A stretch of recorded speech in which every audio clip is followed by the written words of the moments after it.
ஒரு மனிதன் தேவனோடு கூட தொடர்பு கொள்ள வேண்டுமென்றால், அதற்கு தேவைப்படுகிற ஒன்றே ஒன்று விசுவாசம். अगर एक व्यक्ति परमेश्वर के साथ अगर जुड़ना चाहता है, उसका जरूरत एक चीज है, वो है विश्वास। விசுவாசம் இல்லாமல் தேவனுக்கு பிரியமாய் இருப்பது கூடாத காரியம் என்று வேதம் சொல்லுகிறது. और पवित्र शास्त्र कहता है कि अगर विश्वास अगर नहीं है तो परमेश्वर के साथ आप कभी जुड़ नहीं सकते, ये नहीं हो सकता है, ऐसा कहता है। நம்முடைய ரட்சிப்பு நம்முடைய விசுவாசத்தில் தான் இருக்கிறது. तो हमारा उद्धार हमारे विश्वास में ही है। வேதம் சொல்லுகிறது, உங்கள் விசுவாசமே உலகத்தை ஜெயிக்கிற ஜெயம் என்று வேதம் சொல்லுகிறது. और पवित्र शास्त्र कहता है कि आपका विश्वास है जो इस पृथ्वी पर आप जय प्राप्त कर सकते हो। உங்கள் விசுவாசமே உலகத்தை ஜெயிக்கிற ஜெயம். आपका विश्वास ही है जो इस पृथ्वी पर आप विजय प्राप्त कर सकते हो।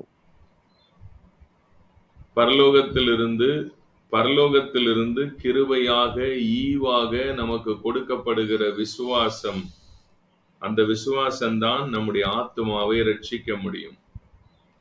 तो स्वर्ग से आपको जो दिया जाता है एक तोहफा के रूप में, एक गिफ्ट के रूप में जो दिया जाता है वो है विश्वास।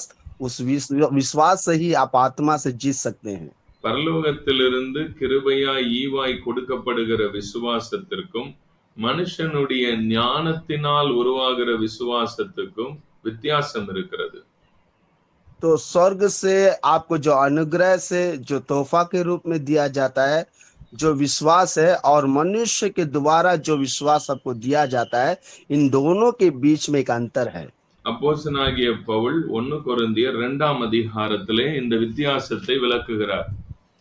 तो प्रेरितों का पौलुस जो है दूसरा कुरिन्थियों की पुस्तक पहला अध्याय में इन बातों को वो जो विस्तार से बताता है।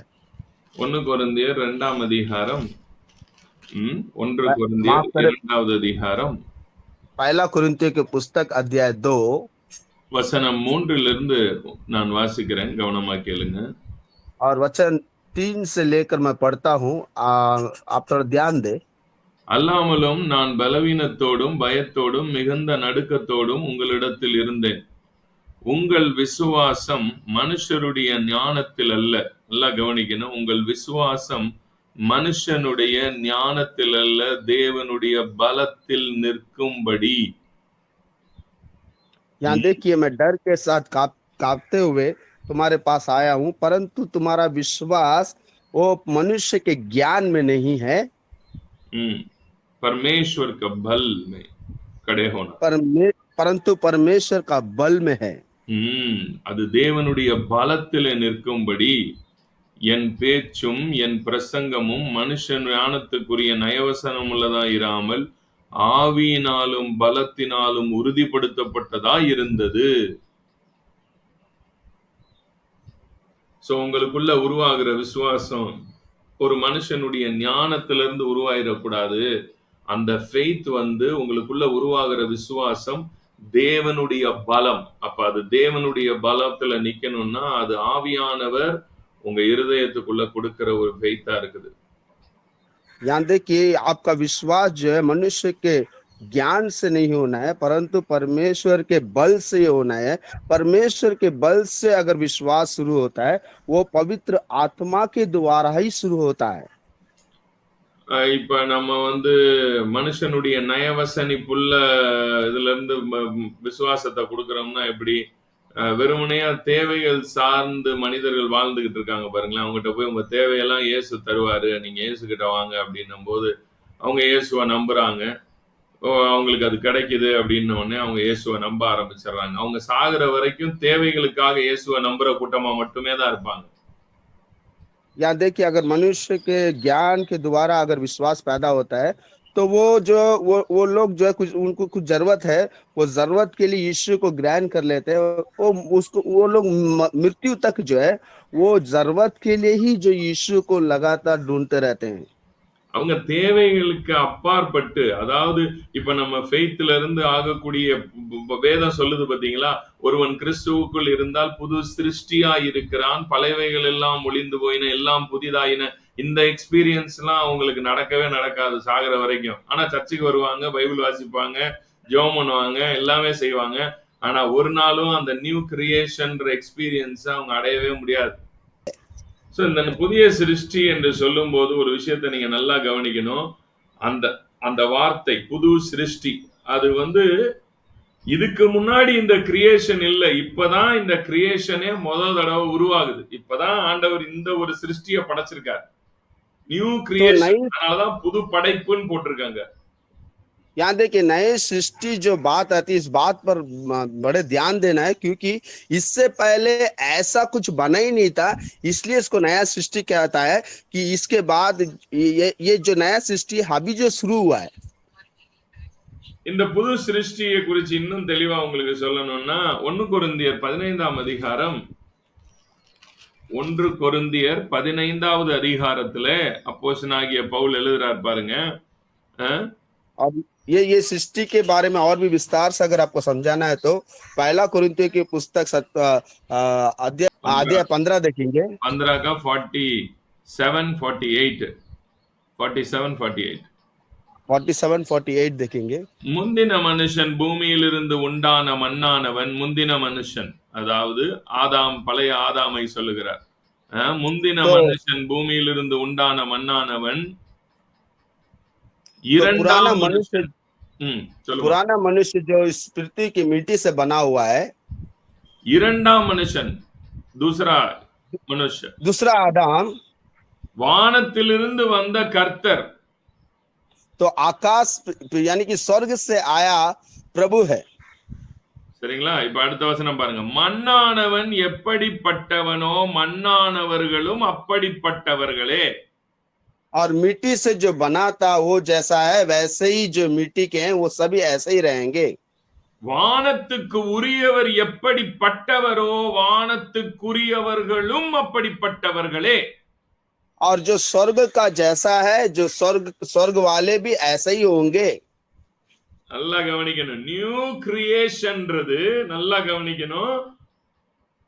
வானத்துக்குரிய பிரீட் அப்படின்னு அர்த்தம் நியூ கிரியேஷன்ன்றது.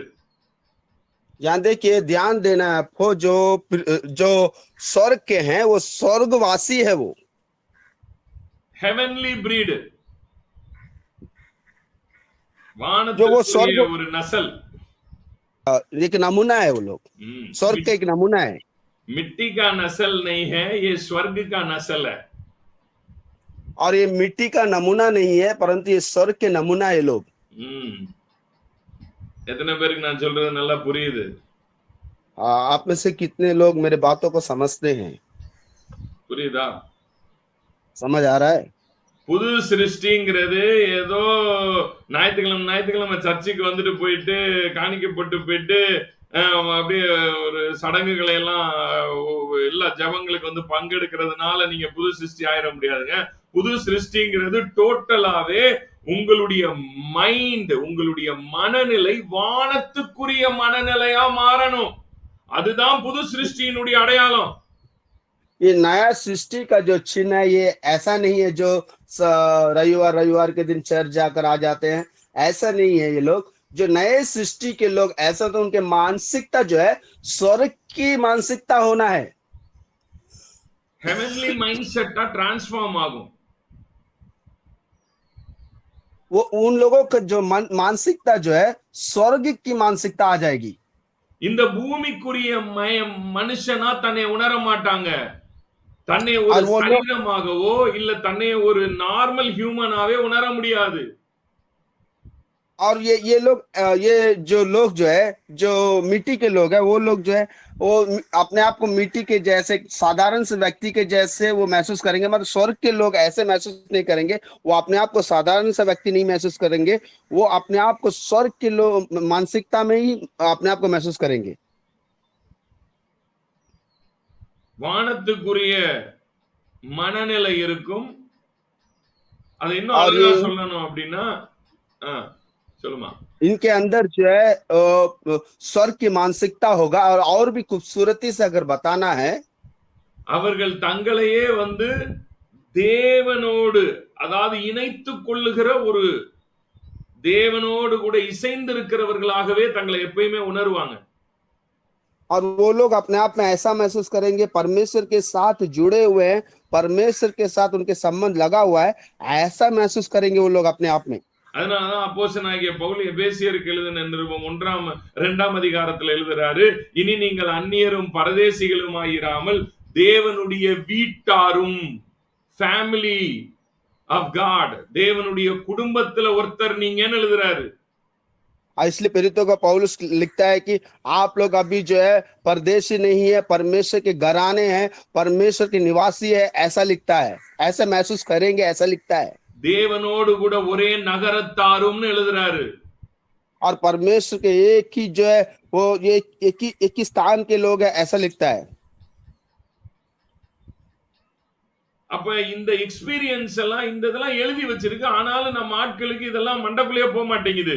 இதெல்லாம் எடுத்து பேசினா அவங்க சொல்றாங்க, இதெல்லாம் சும்மா எழுதி இருக்கு அவ்வளவுதான். அது எப்படி நம்ம பரலோகவாசி, நம்ம பூமியில தானே இருக்கோம். அதுதான் நான் சொல்றேன், உங்க உடம்பு பூமியில இருக்குதுன்றதுனால நீங்க பூமிக்குரியவங்களா இருக்க முடியாது. तो ये देखिए ये तमाम बातें लिख कर रखा हुआ है, परंतु हमारे लोग इन बातों को नहीं मानते हैं। अरे ये सब कैसा होगा, हम तो पृथ्वी पर, हम तो पृथ्वी के निवासी, हम स्वर्ग निवासी कैसे बन सकते हैं, ऐसे सवाल करते हैं वो लोग। அவங்களால இந்த சத்தியங்களை புரிஞ்சுக்கவே முடியாது. ஏன்னா இது வானத்துக்குரியவர்களுடைய சத்தியம் இதெல்லாமே. वो लोग जो है ये सत्य को समझ नहीं पाएंगे, क्योंकि ये सारे सत्य जो है ये स्वर्ग का है सत्य है। இது வானத்துக்குரியவர்களால மட்டும்தான் இந்த டீடைல்ஸ் வந்து அக்செப்ட் பண்ண முடியும், இந்த டீடைல்ஸ் வந்து வாழ முடியும், எக்ஸ்பீரியன்ஸ் பண்ண முடியும். जो स्वर्ग निवासी है वही लोग जो है इस डिटेल को जान सकते हैं, समझ सकते हैं, इस डिटेल में अपने जीवन को बिता सकते हैं और इसको जो एक्सपीरियंस कर सकते हैं। அவங்களால மட்டும்தான் இந்த பாடியை டெம்பிள் ஆஃப் த ஹோலி ஸ்பிரிட்டா பார்க்க முடியும், பரிசுத்த ஆவி வாசம் பண்ணுகிற ஒரு ஸ்தலமா இந்த உடம்ப பார்க்க முடியும்.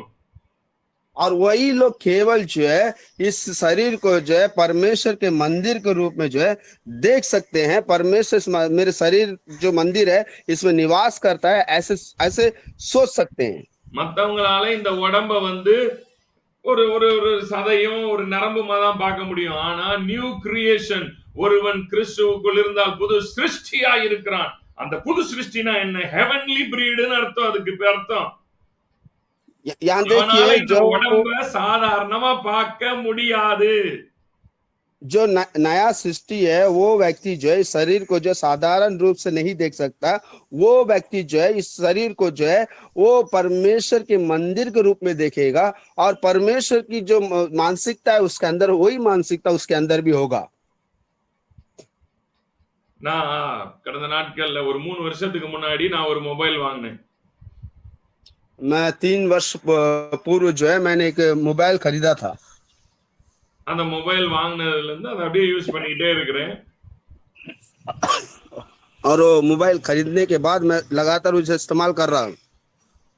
கடந்த நாட்கள்ல ஒரு ஆப் ஒன்னு டவுன்லோட் பண்றேன், ஆனா அதுல அது இன்ஸ்டால் ஆக மாட்டேன்ருச்சு. पिछले दिनों में मैं एक ऐप उसमें डाउनलोड करना चाह रहा था, परंतु वो अंदर ही नहीं ले रहा था। அதனால நான் என்ன பண்ணேன்னா அந்த மொபைலை எடுத்து கொண்டு போய் கடையில கொடுத்து, இதுல ஏங்க இந்த ஆப் டவுன்லோட் ஆக மாட்டேங்குது அப்படின்னு கேட்டேன். तो इसलिए मैंने क्या करा, उसे दुकान पर ले गया। दुकान वालों से मैंने ये पूछा, ये मोबाइल में ये ऐप क्यों डाउनलोड नहीं हो रहा, अंदर क्यों नहीं ले रहा ये, ऐसे मैंने पूछा उससे। உடனே அவன் உள்ள பார்த்துட்டு, சார் உங்க போன் வந்து இன்னும் பழைய ஃபார்மேட்லயே இருக்கு சார், ரொம்ப பழைய ஃபார்மேட்ல இருக்கு சார், இப்ப ஏகப்பட்ட நியூ அப்டேட் வந்துருச்சு சார், இந்த இந்த இதுல இதுக்கு நீங்க டவுன்லோடு கொடுத்து இதை ஃபுல்லா ஃபார்மேட் பண்ணீங்கன்னா மட்டும்தான் உங்க போன்ல இந்த ஆப்ஸ் எல்லாம் வந்து ஒர்க் பண்ணும் சார்னா। तो उसने जवाब में ये कहा कि आपके फोन तो पुराना है, पुराने इसमें है वो इसको ये सबको जो इसको नए ऐप को डाउनलोड करने से जो है आपको फोन जो है नया बन सकता है, ऐसा कहा। நீங்க மறுபடியும் டவுன்லோடிங் கொடுங்க சார், அதுக்கு வந்து ஃபுல்லா சாஃப்ட்வேர் டவுன்லோடிங், நீங்க புது நியூ வெர்ஷன் டவுன்லோட் பண்ணுங்க அப்படின்னா। और उसने कहा कि आप डाउनलोड में जाइए और नए वर्जन को जो है डाउनलोड कीजिए, ऐसा कहा उसने। அப்புறம் நான் உள்ள போயிட்டு அதனுடைய டவுன்லோட ஆன் பண்ணி விட்டேன், சாஃப்ட்வேர் டவுன்லோட अपडेट, सॉरी उसके बाद मैं अपडेट सॉफ्टवेयर अपडेट ऑन பண்ணி விட்டேன்। मैं फोन के अंदर गया और वो सॉफ्टवेयर जो है अपडेट को मैंने डाउनलोड में लगा दिया। ஒரு 1 ஹவர் டவுன்லோட் அப்டேட் ஆச்சு போனு. और एक घंटे भर जो डाउनलोड अपडेट हो रहा था। அதுக்கப்புறம் நான் சொல்றேன், என் கையில இருக்கிற போனு இது என்ன நான் யூஸ் பண்ண அந்த பழைய போனான்னு எனக்கு டவுட் ஆகி போச்சு. அந்த उसके அளவுக்கு உள்ள இருந்த எல்லாமே மாறிடுச்சு. तो उसके बाद जो है मेरे हाथों में जो फोन था, वो फोन को मैं देखता हूँ कि वो ये फोन काम करने तरीका ही बदल गया। सब कुछ नई तरीका से वो काम कर रहा था। मुझे कुछ संदेह लग रहा था कि मेरा फोन है क्या और किसी और का फोन है। கான்டாக்ட்ஸ் லிஸ்ட் வர்ற அந்த சிஸ்டம் மாறி போச்சு. உள்ள இருக்கிற மொத்தமே மாறி வேற ஒண்ணா இருக்கு. நான் பாக்குறேன் என்னடா இது, நம்ம என்ன ஜஸ்ட் उसके சாஃப்ட்வேர் டவுன்லோட்னா ஏதோ கொஞ்சம் மாறும்னு பார்த்தா இது என்ன ஓவரால் सिस्टமே ஃபுல்லாவே நிறைய மாறிடுச்சு. तो उसके बाद मैंने ये देखा कि उसके सारे तौर तरीके सब बदल गया। वो कांटेक्ट का लिस्ट आने के तौर तरीका कुछ अलग है। और वो सॉफ्टवेयर मैंने केवल सॉफ्टवेयर डाउनलोड दिया था, यहाँ मैं फोन के भीतर देखता हूँ सब कुछ उसमें बदलाव हो गई। பழைய மொபைல் சிஸ்டம் மட்டும்தான் பழசு, வெளியில இருக்கிற மிஷின் தான் பழசு, ஆனா உள்ள இருக்கக்கூடிய எல்லாமே புதுசா மாறி இருக்கு இப்ப எனக்கு. यहाँ देखिए उस मोबाइल के जो बाहर के जो बॉडी है वो सिर्फ पुराना था, परंतु भीतर जो उसका मशीन था वो सब कुछ नया बन गया था। அப்பதான் எனக்கு மனசுல ஒரு விஷயம் புரிஞ்சது. ஆஃப்டர் ஆல் மொபைல்லயே புது சாஃப்ட்வேர் புது அப்டேட் கொடுத்தோம்னா இவ்வளவு மாற்றம் வரும்னா, எப்பா பரலோக வானத்துக்குரிய டவுன்லோடு உள்ள இறங்குது, அதுதான் நியூ கிரியேஷன். அப்போ ஒரு மனிதனுக்குள்ள எவ்வளவு பெரிய மாற்றங்கள் உருவாகணும் மனநீதியா. तो उसी के उसका बाद ही मुझे एक बात समझ में आया। तो देखिए एक फोन में ऐसा काम हो सकता है, तो एक नया नया जीवन पाने वाले के जीवन में जो है कितनी बदलावट आ सकता है, कितना नया सृष्टि के जीवन में कितना बदलावट आ सकता है, स्वर्ग की बातें कितनी उसके अंदर आ जाएगी। எனக்கு அருமையான தேவனுடைய பிள்ளைகளே, நீங்க ये मेरे இன்னும் प्यारे परमेश्वर के लोगों, நீங்க இன்னமும் புது சிருஷ்டியாக மாறி இருக்கீங்களான்றத பாருங்க. ஏன் நாம் பேசுற செய்திகள் வந்து நான் பேசுறதா இருக்கட்டும், இன்னும் சில செய்திகள் எல்லாம் பாத்தீங்கன்னா சில பேருக்கு மண்டையில புரியவே புரியாது. ஏன் அப்படின்னா இது வானத்துக்குரியவர்களுக்கு பேசுற செய்தி. இத வந்து ये मेरे प्यार மண்ணானவன் கேட்கும் போது அவனுக்கு இது மண்டையிலே ஏறாது. என்னன்னா அவங்க வந்து ஃபிளஷ்ஷா தான் தங்களை வந்து ஒரு சாதாரண மண்ணான மனிதனா தான் உணர்வாங்க. தங்களை வானத்துக்குரியவர்களா உணர முடியாதவங்களுக்கு என்னுடைய செய்தி வந்து மண்டைக்கு மேல போகும், பவுன்ஸ் ஆகும் यहाँ மேல. देखिए मेरे प्यारे परमेश्वर के लोगों, मैं जो संदेश देता हूँ कई लोगों को ये संदेश जो समझ में नहीं आ रहा है।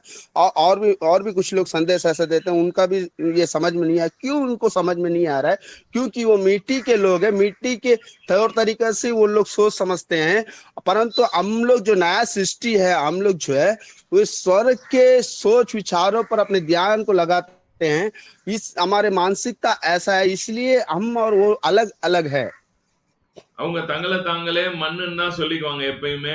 நாமெல்லாம் யாருங்க, நாமெல்லாம் மண்ணுல இருந்து வந்தோம், மண்ணுக்கே திரும்புறோம், மண்ணு நம்ம அப்படின்னுவாங்க. நான் மண்ணு கிடையாதுங்க, நான் வந்து வானத்துக்குரியவங்க, நான் மண்ணுக்குரியவன் கிடையாதுங்க, அதுதாங்க சத்தியமே. அப்புறம் என்னங்க நியூ கிரியேஷன் நீங்க? இந்த சத்தியமே புரியலைன்னா அப்புறம் நீங்க எதுக்குங்க சர்ச்சுக்கு போகணும்? வேஸ்ட்டுங்க போய். ये देखिए उन लोग सदा ये बात कहते रहता है कि हम तो मिट्टी है, हम तो मिट्टी से आए, हम मिट्टी में वापस जाएंगे। ये बात ही आपको अभी तक समझ में नहीं आया कि हम मिट्टी के नहीं है, परमेश्वर के लोग, हम स्वर्ग के निवासी है, हम हमारे अंदर स्वर्ग के मानसिकता है। ये बात आपको अगर समझ में नहीं आया तो आप क्यों कलीसिया जाते हो, वो क्यों रविवार के दिन कलीसिया जाते हो? ये बात अब तो अभी तक तो आपको समझ में भी नहीं आया कि आप मिट्टी नहीं है, परमेश्वर के संतान है। உங்களுக்குள்ள வானத்துக்குரியவனுடைய சாயல் வெளிப்படணும், வானத்துக்குரியவனுடைய மனநிலை உங்களுக்கு இருக்கணும், மைண்ட் செட் உங்களுக்கு இருக்கணும், ஹெவன்லி மைண்ட் செட். यहाँ देखिए आपके आपके अंदर स्वर्ग के मानसिकता होना है, आपके अंदर स्वर्ग के रूप होना चाहिए।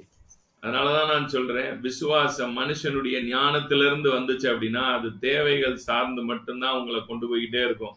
ஐயோ கடவுளை நம்பினா இது கிடைக்கும், கடவுளை நம்பினாதான் நம்ம பரலோகம் போக முடியும், கடவுளை நம்பினா தான் நம்ம இதை அடைய முடியும், இப்படியே தான் இருக்கும். ஆனா பரலோகத்திலிருந்து வரக்கூடிய ஆவிக்குரிய விசுவாசம், த ஸ்பிரிச்சுவல் ஃபெய்த், ஆவியின் மூலமாக அருளப்படுகிற விசுவாசம் ஒரு மனிதனுடைய இருதயத்துக்குள் வரும்போது அவன் வானத்துக்குரியவனாய் மாறுகிறான். அதுதான் इसलिए मैं कहता हूं जो मनुष्य की जो ज्ञान जो जब एक व्यक्ति को मिलता है, वो सिर्फ उसका ज्ञान जो है मुझे ये मिलेगा वो मिलेगा ऐसे ही उसका उसका मानसिकता रहती है। परंतु हम स्वर्ग के ज्ञान को जब हम प्राप्त करेंगे, परमेश्वर के बल को जब हम प्राप्त करेंगे, तो हमारे अंदर हमारा मानसिकता भी जो है स्वर्ग की मानसिकता बन जाएगी। இந்த கால வேளையில யாரெல்லாம் இப்படிப்பட்ட ஒரு விசுவாசத்தை பெற்றுக்கொள்ள வாஞ்சிக்கிறீங்களோ, பாஸ்டர் நீங்க சொல்ற மாதிரி நான் இன்னும் எனக்குள்ள அப்படிப்பட்ட ஒரு ஃபெய்த் வந்துச்சான்னு எனக்கு தெரியல, நான் ஏதோ சின்ன வயசுல இருந்து அப்படியே என் தாய் தகப்பன் சொல்லி கொடுத்த ஃபெய்த்ல அப்படி வளர்ந்து வந்திருக்கிறேன், எனக்குள்ள இந்த விசுவாசம் வரணும் அப்படின்னு நீங்க விரும்புனீங்கன்னா இந்த கால வேளையில உங்களுக்காக நான் ஜெபம் பண்றேன். நீங்களும் கண்களை மூடி ஜெபம் பண்ணுங்க. நிச்சயமா ஆண்டவர் உங்களுக்குள்ள இந்த விசுவாசத்தை கொடுப்பார். तो आज सवेरे के समय पास्टर जी, मुझे ये पता नहीं विश्वास मेरे अंदर है कि नहीं है, मुझे पता नहीं है। मेरे माता पिता ने जो सिखाया उस शिक्षा के अनुसार मैं चल रहा हूँ। ऐसे अगर बोलते हैं तो मैं आप आंखें बंद करिए, मैं आपके लिए प्रार्थना करूंगा। परमेश्वर की जो मानसिकता आपके अंदर आने के लिए आप आंखें बंद करें। இந்த பூமியில 2 பிரீடு இருக்கு, சபையிலயுமே 2 பிரீடு இருக்கு. ஒன்னு வானத்துக்குரிய பிரீடு, இன்னொன்னு மண்ணுக்குரிய பிரீடு. இந்த மண்ணுக்குரிய பிரீடுக்கு வானத்துக்குரிய பிரீடுக்கு பேசுறது புரியாது, அங்கதான் பிரச்சனையே வருது. क्या देखिए, इस पृथ्वी में 2 प्रकार के लोग रहते हैं। एक आकाश के लोग रहते हैं और एक है कि इस पृथ्वी के लोग रहते हैं। उसी प्रकार कलीसिया में भी 2 प्रकार के लोग रहते हैं। एक मिट्टी के लोग रहते हैं और एक स्वर्गीय स्थान के लोग रहते हैं। ये स्वर्गीय स्थान जो मिट्टी के जो लोग हैं वो लोग ये बातों को नहीं समझ पाएंगे।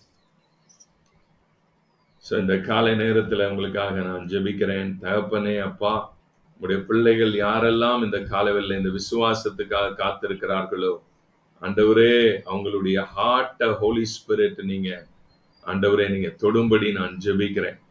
இந்த நாள்ல இருந்து அவங்களுக்குள்ள இந்த விசுவாசம் பிறக்க ஆரம்பிக்கட்டும்.